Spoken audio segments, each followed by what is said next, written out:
Move on होता येत नाहीये, काय करावं? मूव्ह ऑन होणं खरं तर ना इतकं अवघड नसतं.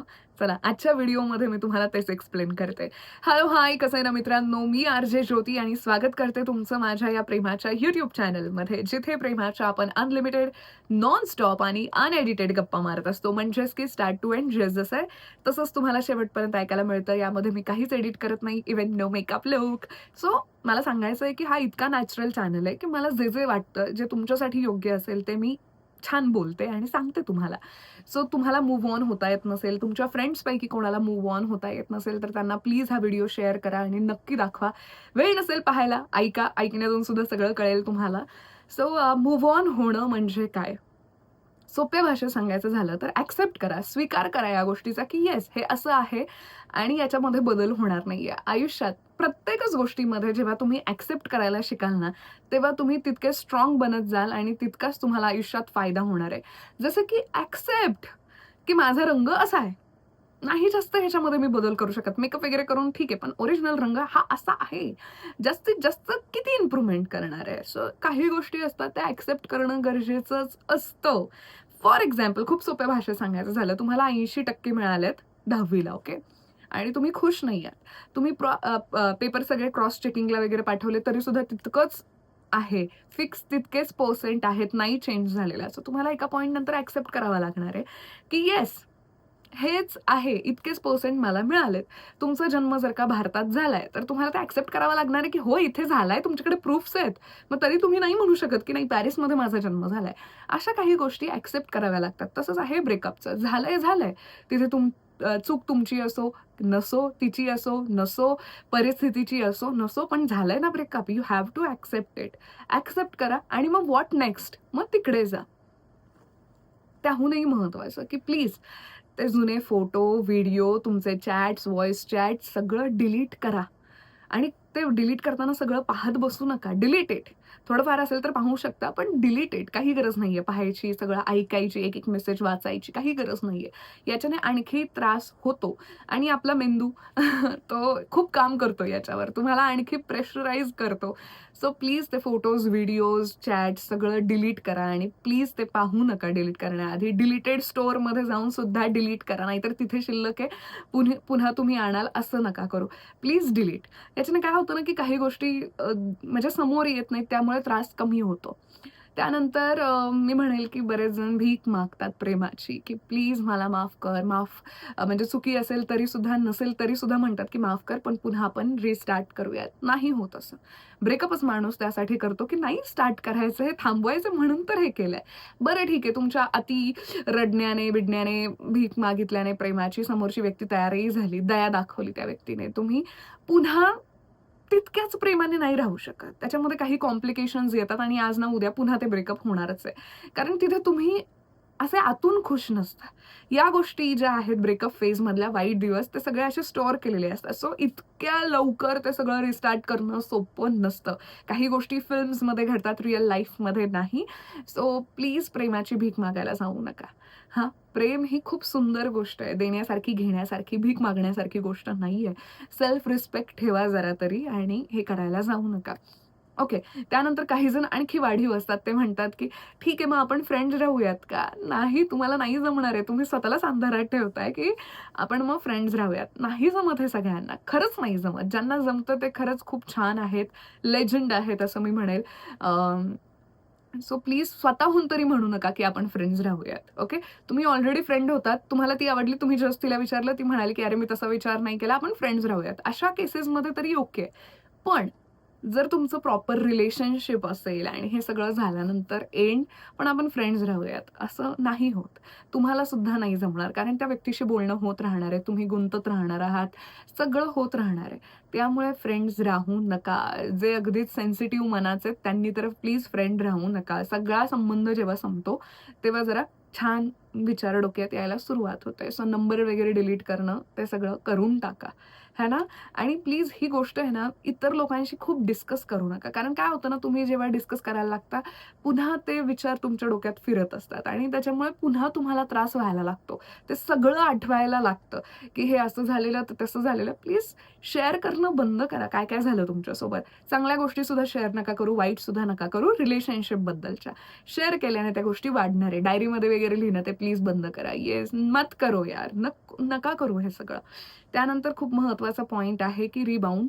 बरेच जण असं करतात, की ठीक आहे, आता माझं ब्रेकअप झालंय आणि कोणीतरी मला जर का खांदा दिलाय, मी त्याच्या आयुष्यात जाणार. तुम्ही अजून हील झालेला नाही आहात, तुम्ही अजून बरे झालेला नाही आहात त्या दुःखातून. तुम्ही नका दुसऱ्या कोणाचं तरी आयुष्य खराब करू. म्हणजे तुम्ही त्या रिलेशनशिपमध्ये असून सुद्धा तुमच्या पास्टचाच विचार करत असाल, तर त्या त्या व्यक्तीवर अन्याय आहे ना, जो तुमच्यासोबत या सिच्युएशनला आहे. मग पुन्हा तुमचे ब्रेकअप होण्याचे चान्सेस असतात. मग तुम्हाला असं वाटतं, की अरे असं कसं, सगळेच असे असतात, वाईटच असतात. मुलांना वाटू शकतं, की सगळ्या मुली अशाच असतात. मुलींना वाटेल, की सगळी मुलं अशीच असतात. सो जोपर्यंत तुम्ही आतून हील होत नाही, तोपर्यंत प्लीज पुढे जाऊ नका. हं. आणि मी तुम्हाला एक गंमत सांगते. मूव्ह ऑन आणि जखमेचं एक एक्झाम्पल देते. ही जखम मला इथे झाली आहे, ओके. सो याच्यावर तुम्ही तिला जपा, मलम लावा, औषध लावा, काळजी घ्या. ती लवकर भरेल. हां, लवकर भरेल आणि नॉर्मल होईल सगळं. पण जखमेवर तुम्ही आणखी त्याला त्रास देताय. ती जखम वाढणार आहे आणि तुमचा त्रासही वाढणार आहे. सो हे मूव्ह ऑन्स आहे. तुम्ही जर का स्वतःला हील केलत, स्वतःला जपलत, तर तुम्ही लवकर त्यातून बाहेर पडू शकता. नाही, स्वतःलाच त्रास द्यायचा आहे, हे जर का करायला लागलात, कसं बाहेर पडणार आहात तुम्ही? जखम वाढणार आहे, त्रास आणखी होणार आहे. माझ्यासोबतच का झालं असं? हे अजिबात खरं नाहीये. हे सगळ्यांसोबत घडतं आणि मी तेच म्हणाले ना, कधी-कधी आपणच चुकीचे असतो असं नाहीये. परिस्थिती सुद्धा अशी तयार होते, की त्यामुळे काही गोष्टी घडतात आपसूक आणि मी अजिबात नाही म्हणणार. मी स्वतः पण असं ॲक्सेप्ट करत नाही, की फक्त समोरच्या व्यक्तीची चूक होती. माणसांना आपली चूक ॲक्सेप्ट करायला फार अवघड जातं. माणसं लवकर आपली स्वतःची चूक ॲक्सेप्ट करत नाही. समोरच्याला खूप लवकर दोष देतात. सो जशी टाळी एका हाताने वाजू शकत नाही, जशा नाण्याच्या 2 बाजू असतात, तसंच असतं, की समोरच्या व्यक्तीची जशी चूक असते, तशी तुमची असते. तुमचं प्रमाण कमी असेल, म्हणजे 30 आणि 70 असं असेल, तरी थोडीफार तरी तुमची चूक होती. सो ॲक्सेप्ट करायला शिका. एकंदरीतच सगळ्याच गोष्टींमध्ये ॲक्सेप्ट करायला जेव्हा तुम्ही शिकता, तेव्हा तुम्ही लवकर मूव्ह ऑन होऊ शकता.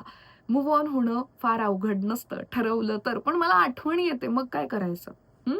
हा बऱ्याच जणांचा एक मोठा प्रश्न आहे. रात्री खूप आठवण येते. दिवसभर तर मी कामात असते, सो तेव्हा नाही येत. पण रात्री येते, मग रडायला येतं.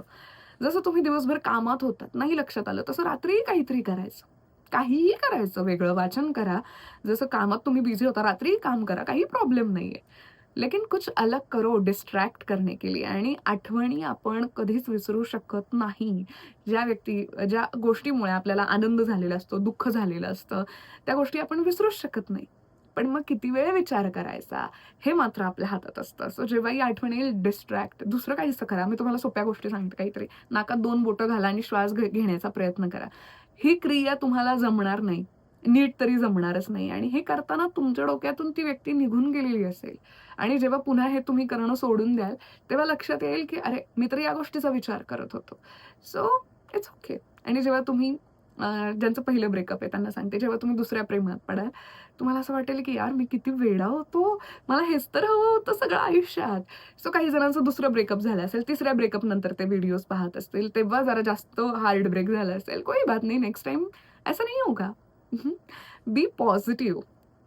स्वतःला छान ठरवा, स्वतःला छान बनवा आणि स्वतःवर लक्ष द्या. म्हणजे मला असं वाटतं, की तुम्ही स्वतःवर प्रेम करत नाही, पण तुमची अपेक्षा आहे, की कोणीतरी तुमच्यावर प्रेम करावं. बरीच माणसं अशी आहेत, जी स्वतःवर नीट प्रेम करत नाही, स्वतःला जपत नाहीत आणि इच्छा मात्र ही असते, की कोणीतरी माझ्यावर खूप प्रेम करावं. कसं होईल? कसं शक्य आहे हे? मला तुम्ही नेहमी खुश बघता. त्यामागचं कारण असं, की मी स्वतःला दुःखीच पाहू शकत नाही. मी नाही पाहू शकत मला दुःखी.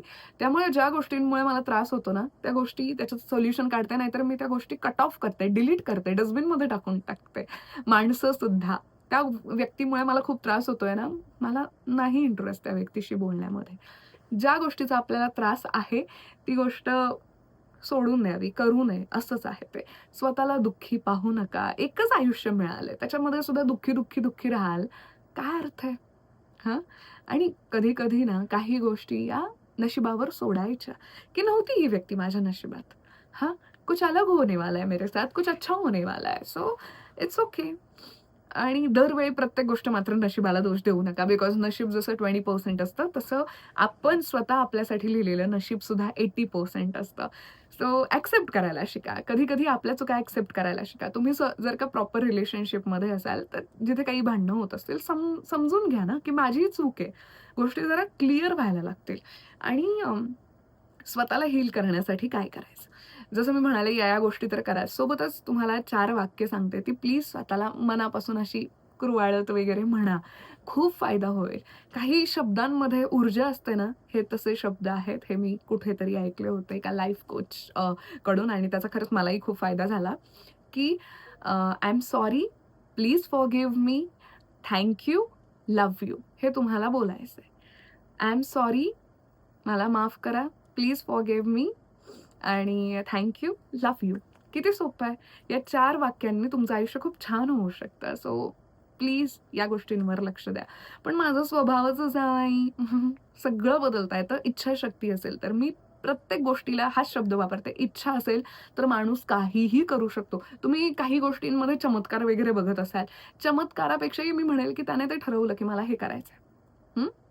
सो करो, कुछ भी करो, लेकिन इच्छा होनी चाहिए. इच्छा असेल तर माणूस 100 किलोचा माणूस सुद्धा वजन कमी करून 50 वर येऊ शकतो.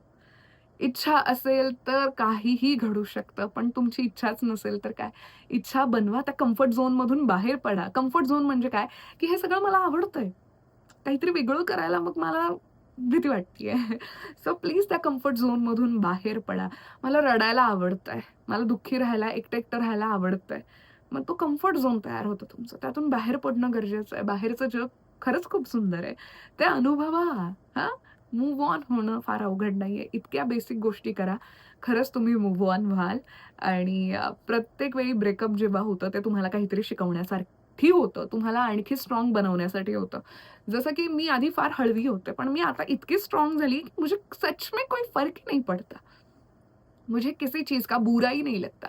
माझा आता स्वभाव असा झालाय, की मला राग येत नाही. मला पूर्वी फारसा राग येत नव्हता. काही 1-2 गोष्टींवरून राग यायचा. बिकॉज मी माझे ते ट्रिगर पॉइंट्स ठेवलेले, की हे बोलल्यावर मला लागेल आणि मग मी भडकेल. पण आता मी ते ट्रिगर पॉइंट्स सुद्धा चेंज केलेत. मला आता खरंच कोणत्याच गोष्टीचं वाईट वाटत नाही. कोणत्याच गोष्टीचा राग येत नाही.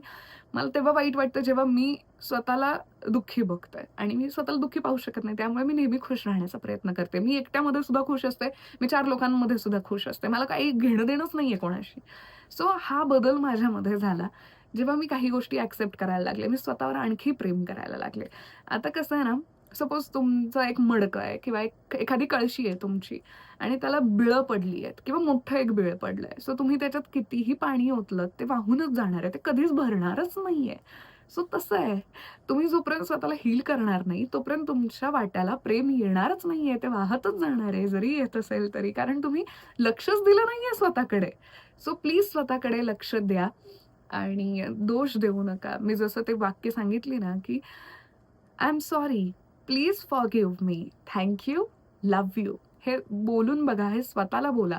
म्हणजे मी म्हणेल कधी-कधी निर्जीव वस्तूंमध्ये सुद्धा याच्याने प्राण येतो. एक खूप छोटं एक्झाम्पल देते. मला त्या सायंटिस्टचं नाव आठवत नाहीये. जॅपनीज आहे आणि त्यांनी एक प्रयोग केलेला. एका पाण्याचे 2 ग्लास घेतलेले आणि दोन्ही ट्रान्सपरंट ओके आणि पाणी भरलेलं, सेम पाणी भरलेलं. एकावर लिहिलं लव्ह, एकावर लिहिलेलं हेट. आणि त्यांनी थोडे दिवस म्हणजे थोडा वेळ ते सगळं रेफ्रिजरेट वगैरे केलं. थोड्या वेळानंतर ते पुन्हा पाणी ऑब्झर्व्ह केलं. सो ज्याच्यावर लव्ह लिहिलेलं, मायक्रोस्कोप खाली बघितलं, तिथे ना एक डायमंड टाइप शेप तयार झालेला आणि ज्याच्यावर हेट लिहिलेलं ना, तिथे असं खूप घाण दिसत होतं ते सगळं. सो वर्ड्समध्ये इतकी पॉवर असते. सो प्लीज स्वतःसाठी नेहमी चांगला विचार करा. स्वतःला हील करण्याचा प्रयत्न करा. छान काहीतरी करा स्वतःसाठी आणि स्वतःसाठी जमत नसेल तर आपल्या घरच्यांसाठी, समाजासाठी, देशासाठी, जगासाठी काहीतरी छान करा. फक्त रडत बसू नका. एक मुलगा किंवा एक मुलगी म्हणजे सगळं काही असते असं नाही. आपल्याला त्या पॉइंटला वाटत असतं, की ये मिल जाए बाकी और कुछ नहीं चाहिए असं नाहीये. जेव्हा त्यातून बाहेर पडाल बघा, सगळं किती छान वाटेल आणि तसंही तुम्ही दुःखी राहिलात, सॅड राहिलात, डिप्रेस राहिलात, काहीच प्रॉफिट नाहीये. येस, प्रत्येक गोष्टीमध्ये प्रॉफिट शोधावं माणसाने. जसं तुम्ही प्रेमात शोधत होतात की नाही, मी एवढं केलं तर मलाही तितकं प्रेम मिळालं पाहिजे, असं तसं. या गोष्टीतही प्रॉफिट बघा. काहीच नाहीये. त्याच बदल्यात तुम्ही ते ॲक्सेप्ट कराल, पुढे जाल, काहीतरी छान कराल, खुश राहाल, मित्रांसोबत जाल, सगळ्यांनाच छान वाटणार आहे. कोणाला वाईट वाटेल? नाही ना? So please move on. इतकं अवघड नाहीये हे. पण ठीक आहे. हे तर मी आज सांगितलं. तुम्हाला आणखी याच्याशी रिलेटेड काही प्रश्न पडले असतील तर मला कमेंट्समध्ये नक्की सांगा. मी त्यावरही व्हिडिओ बनवेन.